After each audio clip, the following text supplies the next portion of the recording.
अंतर्राष्ट्रीय महिला दिवस के मौके पर यूं तो देश विदेश की कई महिलाओं की बात हो रही है, लेकिन इसी बीच सहज सरल दिखाई देता एक चेहरा देश की पहली महिला रक्षा मंत्री निर्मला सीतारमण का।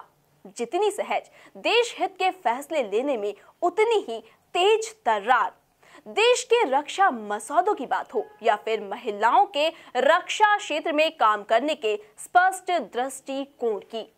देश की रक्षा मंत्री निर्मला सीतारमण अपनी आक्रामक शैली और दूरदर्शिता के लिए पहचानी जाती हैं।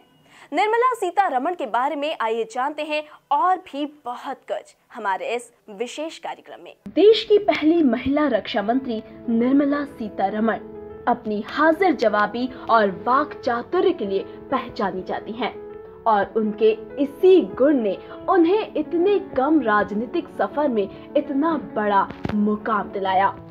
निर्मला सीतारमण का जन्म 18 अगस्त 1959 में तमिलनाडु के मदुरई में ब्राह्मण परिवार में हुआ था।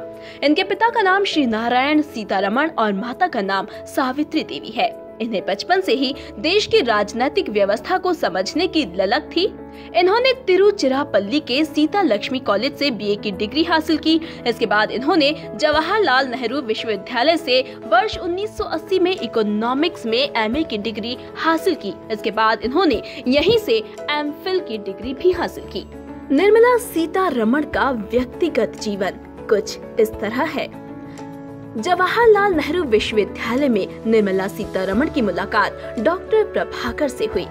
यहाँ पर ये दोनों एक साथ पढ़ते थे। जहाँ एक तरफ निर्मला सीतारमण का झुकाव भारतीय जनता पार्टी की तरफ था, तो दूसरी तरफ डॉक्टर परकला प्रभाकर एक कांग्रेसी परिवार से थे।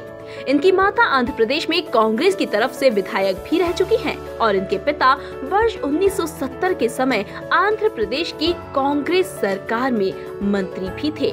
वर्ष 1991 में निर्मला और इनके पति लंदन से भारत लौटे और आंध्र प्रदेश के नरसपुरम में रहने गए। इस समय निर्मला, जिन्हें बच्चे की आशा थी, वे अपनी मेडिकल के लिए मद्रास आ गयी। इसी वर्ष मई 1991 में राजीव गांधी की हत्या से इन्हें काफी गहरा सदमा लगा और ये लगातार एक सप्ताह तक हॉस्पिटल में ही रहीं। कालांतर में इन्हें एक बेटी हुई और ये परिवार हैदराबाद में रहने लगा। निर्मला सीतारमण ने अपने आरंभिक करियर में प्राइसवाटरहाउसकूपर में सीनियर मैनेजर के पद पर कार्य किया। इसके उपरांत इन्हें बीबीसी वर्ल्ड सर्विस में भी कार्य करने का मौका प्राप्त हुआ। ये हैदराबाद के प्राणा स्कूल में संस्थापकों में से एक हैं और नेशनल कमीशन ऑफ वुमेन की सदस्य भी रह चुकी हैं। निर्मला सीतारमण के राजनीतिक करियर की अगर हम बात करें तो निर्मला सीतारमण वर्ष 2006 में भारतीय जनता पार्टी में शामिल हुई। इसके एक वर्ष बाद इनके पति डॉक्टर परकला प्रभाकर वर्ष 2007 में फिल्म स्टार चिरंजीवी की पार्टी में शामिल हुए। हालांकि वर्ष 2000 के आसपास डॉक्टर परकला प्रभाकर भारतीय जनता पार्टी के आंध्र प्रदेश यूनिट के प्रवक्ता थे। निर्मला सीतारमण भारतीय जनता पार्टी में शामिल होकर नाम कमाने लगी। जिस समय नितिन गडकरी पार्टी के अध्यक्ष हुए, उस समय इन्हें पार्टी के 6 प्रवक्ताओं के बीच स्थान दिया गया। इन्हें वर्ष 2010 में भारतीय जनता पार्टी ने अपना प्रवक्ता बनाया। इसके बाद से ही ये कई टीवी डिबेट में पार्टी की तरफ से भाग लेने लगी और नियमित रूप से सुर्खियों में रहने लगी। इस समय भारतीय जनता पार्टी के प्रवक्ता के रूप में इन्हें नरेंद्र मोदी शासित गुजरात में काफी प्रसिद्धि प्राप्त हुई। इसके बाद इन्हें दिल्ली में पार्टी प्रवक्ता के रूप में भी खूब नाम हासिल हुआ। गौरतलब है कि दिल्ली में ही भारतीय जनता पार्टी का हेडक्वार्टर भी स्थापित है।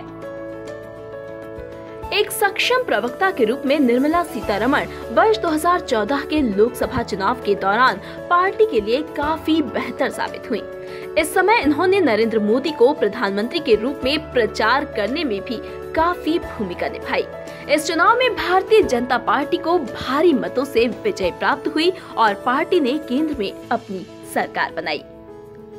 इस चुनाव में भाजपा के जीतने के बाद 26 मई 2016 में इन्हें स्वतंत्र चार्ज के तहत मिनिस्टर ऑफ स्टेट का पद सौंपा गया। इसके साथ ही इन्हें ministry of commerce and industry, ministry of finance and corporate affairs आदि का कार्यभार भी मिनिस्ट्री ऑफ स्टेट के अंतर्गत प्राप्त हुआ। इसी समय राज्यसभा के उपचुनाव में इन्होंने हिस्सा लिया और इन्हें आंध्र प्रदेश राज्य की तरफ से जीत हासिल हुई और ये राज्यसभा में पहुंच गई। 29 मई 2016 में ये भारतीय जनता पार्टी के 12 प्रार्थियों में से एक थी जो राज्यसभा चुनाव लड़ने वाले थे। ये राज्यसभा चुनाव इसी वर्ष 11 जून को होने वाले थे। इन्हें इस चुनाव में कर्नाटक की तरफ से जीत मिली। इनकी राजनीतिक करियर में सबसे बड़ी उपलब्धि है इनका रक्षा मंत्री बनना। तत्कालिक सरकार ने इन्हें रक्षा मंत्री बनाया। इन्होंने इस पद के लिए 3 सितंबर 2017 को शपथ ग्रहण की है। इस तरह से निर्मला सीतारमण भारत की पूर्व प्रधानमंत्री इंदिरा गांधी के बाद दूसरी महिला रक्षा मंत्री बनी और पहली पूर्ण सामयिक महिला रक्षा मंत्री बनी है। निर्मला सीतारमण की अगर राजनीति से हटकर हम बात करें तो राजनीति से परे निर्मला सीतारमण एक बहुत अच्छी पाठक हैं। इन्हें किताबें पढ़ना बहुत पसंद है। इसके अलावा इन्हें भारतीय शास्त्रीय संगीत में भी काफी रुचि है। ये अक्सर भगवान श्री कृष्ण के भजन सुनती रहती हैं और इनके पास बहुत ही अच्छा भजन संग्रह है। ये अपने परिवार को भी काफी समय देती हैं और अपने राजनीतिक जिम्मेदारियां भी अच्छे से निभाती हैं। इसी तरह से ये समझा जा सकता है कि इन्होंने अपने करियर और परिवार दोनों में काफी बेहतर संतुलन बनाया है।